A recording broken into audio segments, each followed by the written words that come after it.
কিছু কিছু মানুষের লিগা না আজকাল ঘর থেকে বাইরে নিয়ে যায় না, ঘর থেকে বাইরে আমার দিকে এমনভাবে তাকায় থাকে মনে হয় যেন আমি ডাইনোসরের যে একটা প্রজাতি আছিল বিলুপ্ত হয়ে গেছে ওইখান থেকে একটা ডাইনোসর রয়ে গেছে আমার দিকে তাকায় রয়েছে। মানে আমি ভিডিও বানাইতেছি না তো অন্য কিছু করতেছি আমার দিকে এমনভাবে তাকায় থাকে। এগুলোর তো লজ্জা নাই। আর কি কম, আরও কিছু মানুষ আছে রাস্তার মাঝখানে জিগাইব তোমার ভিডিওতে কয়টা লাইক হয়েছে, তোমার ভিডিওতে কয়টা ভিউজ হয়েছে। আরে নিজের তো মান সম্মান নাই, মানুষের মান সম্মানটা খাইস না এইভাবে করে জিগাইবো। তো অত কিছু জানার ইচ্ছা আছে যে আমার জিগানে কি দরকার, জানা আমার ইউটিউব চ্যানেলটা গিয়ে দেখ, আমার ফেসবুক পেজটা গিয়ে দেখ, ওইখানে তো আছে কয়টা ভিউজ হয়েছে কয়টা লাইক হয়েছে। লজ্জা সরম সারা।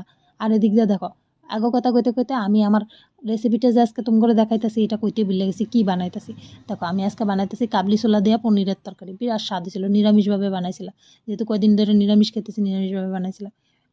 রেসিপিটা তো কইতে পারলাম না, তোমরা একবার ঘরের নিজেরা দেখে বুঝে ট্রাই করে লইও।